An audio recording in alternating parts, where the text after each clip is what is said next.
सांग मैंने आज गोटे बहुत ही बढ़िया रेसिपी आनी वर्षा पाग को चिली कोबीर मजा आउ सांग मैंने ये चिली कोबीटा आमे बिना कॉर्नफ्लोर बिना टमाटो सॉस रे बनईचु आ बहुत ही मजादार ये चिली कोबी खावाई एत मजा लगुला मत लगिला ना आपण मान संगे शेयर करिया निहाती दरकार। सांग मैंने जय जगन्नाथ। सांग मैंने welcome to Odia channel Annapurna Handishal को स्वागत आपण मानकु। तो ये देखंतु आमे प्रथमे कोबी नहींचु आउ गोटे कैप्सिकम नहींचु आउ किछि पियाज नहींचु तापरे कैप्सिकम कोबी पियाज को एमती काटी नहींचु आ कोबी को काटिके हळदी पानी रे बतुरे नहींचु। हळदी पानी रे बतुरे नेले कोबी रे जहाँ भी पोक लगी थे सब बाहरी जिवे।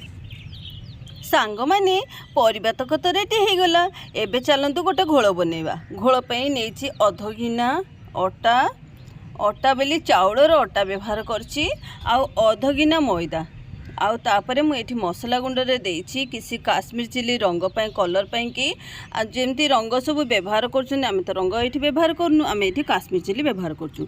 हळदी आउ टिके लूण देछि तापरे एठी पानी अल्प अल्प देकी आमे गोलेबा बेसी पतला करबानी ना बेसी मोटा करबानी सेथिबे अल्प अल्प पानी दबा तापरे गोटे डायरेक्शन रे एमती गोलेबा। एमती गोलेले जहाँ भी लंच थी सब मेल्ट होगी पूरा भल से गोले हो। तो देखंतु बहुत ही भल भाव गोले हो जाइए तार कंसिस्टेंसी आपको देखा दूची यही टाइप होइथिबा दरकार। तो एबे कौन करबा घोल तो रेडी हो गलानी। एबे आमे कौन करबा कोबी तक घोल रे पकेइदबा। घोल रे पकेइके भल भाव में ताकू गोले नबा। तो ये गोल रे पकई देचे।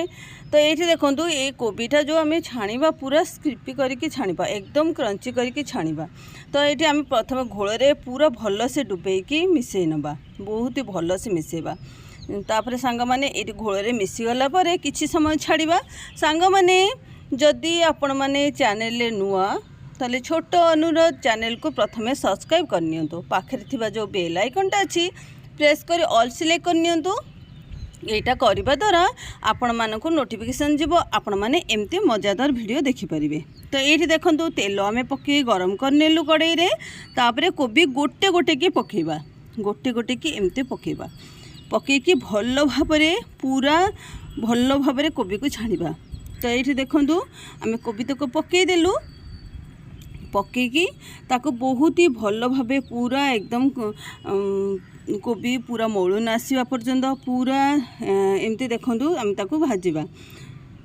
कोबी भी सीझीजिव आउ जो आम रेसिपीटा बनाऊँ रेसिपीटा बहुत ही बढ़िया लगे। तो ये देखो कोबी धीरे धीरे भाजी हो गलानी देखो पूरा भाजी हो गलानी। तो एबे आमे ताको काढ़ीदेबा तेलरू काढ़ी आमे गोटे कड़े रखीदबा। जेते कोबी अच्छी सब गुड़ाक एमती पकईकरी तापरे आमे ये छाणी नबा। आमे किछि समय पकईकी एमती घोल ये रखुचु जोटा कि घोलटारे कोबीटा बतुरिकी रहिले जो जगार कोबीर घोल पशि नथिबो से आराम से पशिजिव। तापर देखंतु आमे ये टमाटो सॉस जेहेतु नाही टमाटो निहाती हवा दरकार। तो आमे ये टमाटो सॉसटा टमाटर गोटे प्यूरी बनाऊँ।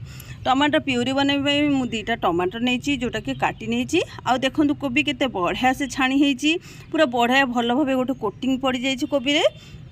तापर ये देखो ये 2टा टमाटर को आम ये छाणी नौचु आमको टमाटर प्यूरी दरकार।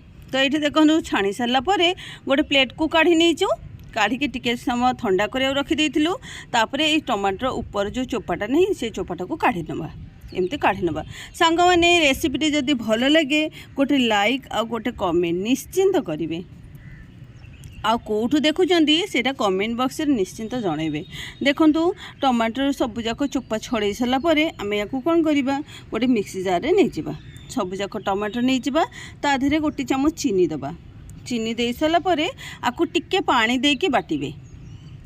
तो देखो पानी देके टिके बाटी देइथिली टमाटर पूरा केते बढ़िया से टमाटर जूस बाहरी जाइए। तो एबे कौन करवा गोटे चामच तेल दबा कड़ाई रे तापरे किछि कंचा लंका कटा कंचा लंका दबा। तो आपण जमती जो हिसाब रे राग खाती से हिसाब रे आपण कंचा लंका ऐड करेंगे। तापरे कटा रसुण दबा रसुणटा बहुत ही बढ़िया लगे आउ तार बास्ना भी बहुत ही भल लगे चिली कोबी पाई कि। तो रसुण दे सारापर आम ये कौन करवा टिके भल से भाजी नबा।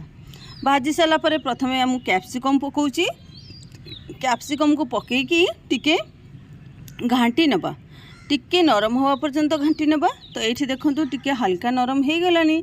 तो एबे कौन करवा एबे पियाज पकईदबा। पियाज जिते पियाज नहीं पियाज गुड़िक ये टाइप ही काटे ये टाइप काटिले चिली कोबी बहुत ही बढ़िया लगे खावाई की। तो ये देखो पियाज गुड़ाक पकईकी प्रथम आम गोल नवा जेहेतु आम कम तेलर व्यवहार करचु। तो ये आम कौन करवा टिके घोड़े दबा घोड़े देले से भल भाव सीझीज। तो टिके आम घोड़े देलु तापर ये देखो टिके भल से नरम हो गलानी आउ सब जिनस टिके सीझिला टाइप हो गलानी। तो ये कौन करवा सांग माने ये टमाटर प्यूरी की देदबा। आम जो टमाटर प्यूरी बनईलु से देदबा। टमाटर सॉस रो व्यवहार बिल्कुल भी करंतुनी। बाहर जो टमाटर सॉस मिलूँ से बहुत ही कलर तादेह रोचे आ बहुत केमिकल भी रोचे। तो से टमाटर सॉस न यूज करी ए टाइप रो बनातु। सांग माने ये चिली सॉस देचे मु गोटे चामच आउ सोया सॉस देचे मु ये गोटे चामच। चिली सॉस भी आम निजे बनईकी ही रखुचु आ सोया सॉस देचे ये गोटे चामच। ये सबूर व्यवहार आम करूँ। तापर ये लुण टिके देची स्वाद हिसाब से लुण देची लुण देकी भल भाव आम ये गोलई नहींचु। तापर ये टिके पानी दे दीचु पानी देकी भल भाव गोलई नहींचु। आपड़ जदि जुसी रखा चाहते टिके झोल टाइप रखा चाहते तो टिके बेसी पानी देवे। तो ये देखूँ आम बेसी झोल रखबूनी खाली पूरा ड्राए करके रखबू से आम अल्प पानी देचु। तापर मुझे चाउल चूना देची 2 चामच देकी टिके घोल बनाऊँगी। गोटे घोल बनइबे जोटा कि एटा को चिलीटा को पूरा मोटा करदब। चिली रो जो आम बनाऊे पूरा मोटा झोलटा को पूरा मोटा करदब ग्रेवीटा को पूरा मोटा करदब। तापर ये देखूँ चाउल चूनार घोलटा को आम जो देले सांग माने कंटिन्यूअसली चलेबे कहीं चाउल चूना तले बसी जाए। तो कंटिन्यूअसली चलेबे गैस रो फ्लेम हाई टिके करदेबे। अल्प समय पे हाई करेंगे बेसी समय पे नहीं टिके हाई करी पुणी लो करदेबे। कंटिन्यूअसली चलेबे टिके फुटिया पर्यंत बेसी फुटिबा आवश्यक नहीं अल्प टिके फुटिबा दरकार। देखो फुटिबा आसीगला घड़ घड़ ही आसीगला। तो एबे कौन करवा आम ये जो कोबी छाणिकी रखी थे तो ये देदबा कोबी को। तो देखो जदि ग्रेवी बेसी रखापी चाहूँगी तो ये आप पानी टिके देके आउ टिके फुटेबे तापर कोबी रखी पकेबे तापर ग्रेवी आपको टिके अधिका हो।